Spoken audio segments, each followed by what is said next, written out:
নাৰায়ণপুৰৰ ভোলাবৰীবাসীৰ বাবে এটা সুখবৰ লৈ আমি ND24 আহি উপস্থিত হৈছোঁহি ভোলাবৰীত।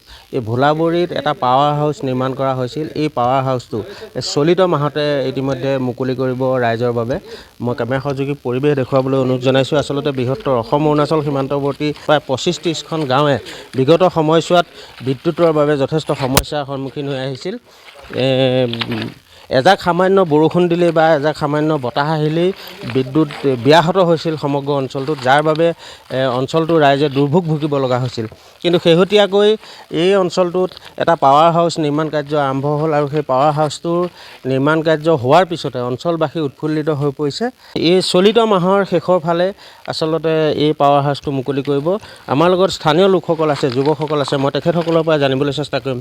কি ক'ব, আপোনালোকৰ বাবে এটা ভাল খবৰ, পাৱাৰ হাউচটো শীঘ্ৰে মুকলি হ'ব। হয়, আমি জানিব পাৰিছোঁ এই মাহৰে 25 তাৰিখে এই পাৱাৰ ষ্টেচন হাউচটো আপোনাৰ উদ্বোধন হ'ব আৰু লগতে চালিত হ'ব বুলি আমাক কৰ্তৃপক্ষই জনাইছে।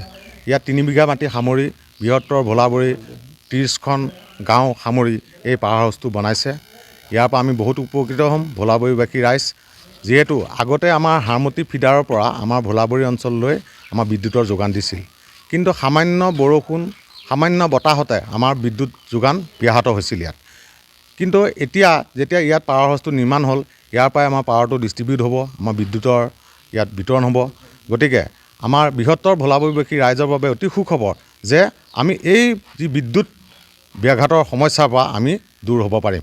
কিমানখন গাঁও উপকৃত হ'ব? ইয়াৰ পৰা আমাৰ প্ৰায় 30-35খন গাঁও উপকৃত হ'ব বুলি আমি আশাবাদী। বিগত সময়ছোৱাত বিভিন্ন উদ্যোগ স্থাপনৰ ক্ষেত্ৰত হওক বা ছাত্ৰ ছাত্ৰী পঢ়া শুনাৰ ক্ষেত্ৰত হওক যথেষ্ট সমস্যা হৈছিল। হয়, পুৰণা দিনত আমাৰ তেনেকুৱা এটা সমস্যা আছিলে, আমাৰ এদিন যদি কাৰেণ্ট নাথাকে আমাৰ বহুত সমস্যা হয়, যিহেতু আজিকালি লেম্প চাকি ইত্যাদি ধৰণৰ বস্তুবিলাক কেৰাচিন তেলৰ অভাৱত নাইকিয়া হৈ গ'ল, মমবাতি কিনিব লাগে।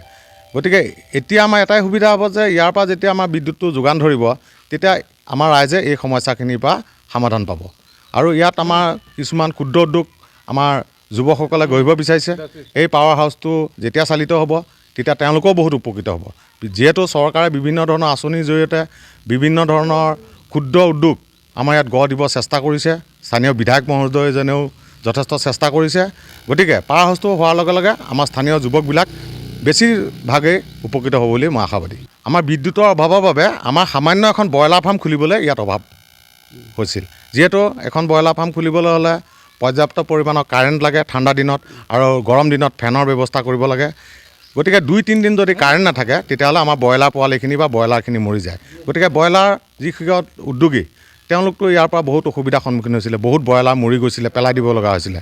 গতিকে এতিয়া ভাবিছোঁ যে যেতিয়া পাৱাৰ হাউচটো ইয়াত চালিত হ'ব আমাৰ সকলোৱে সুবিধা হ'ব এই ক্ষেত্ৰত। হয়, নিশ্চিতভাৱে অঞ্চলটোৰ ৰাইজ উপকৃত হ'ব। প্ৰায় 25-30খন গাঁও ইয়াত উপকৃত হ'ব। ইতিমধ্যে কৰ্তৃপক্ষৰ পৰা জানিব পৰা মতে প্ৰায় 15 কিলোমিটাৰ ব্যাসাৰ্ধলৈকে এই প্ৰজেক্টটোৰ পৰা আচলতে বিদ্যুৎ প্ৰবাহিত হ'ব, আৰু যাৰ বাবে আচলতে ক্ষুদ্ৰ উদ্যোগ এই অঞ্চলটোত বহাৰ ক্ষেত্ৰত উদ্যোগীসকল আগবাঢ়ি আহিব। আৰু বিগত সময়ছোৱাত ইয়াত সেই ক্ষুদ্ৰ উদ্যোগসমূহ গঢ়াৰ ক্ষেত্ৰত যথেষ্ট সমস্যা হৈছিল। আমাৰ লগত বিভাগীয় কৰ্তৃপক্ষ আছে, মই তেওঁলোকৰ পৰা জানিবলৈ চেষ্টা কৰিম। এই প্ৰজেক্ট कितना दिन लगेगा? ये इस महीने के लास्ट तक स्टार्ट हो जाएगा।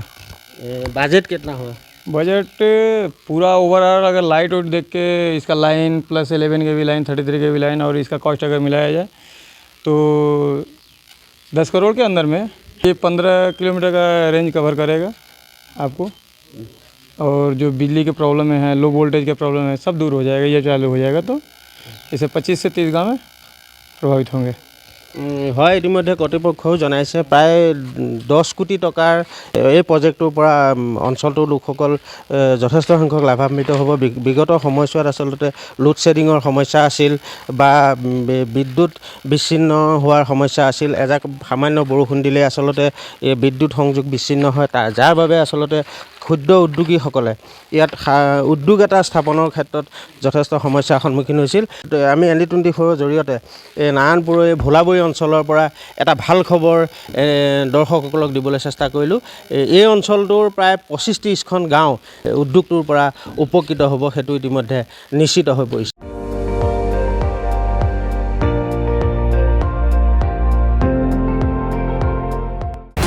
আপুনি চাই আছে ND24 সৰ্বশ্ৰেষ্ঠ নহয় সৰ্বোত্তমৰ দৌৰক।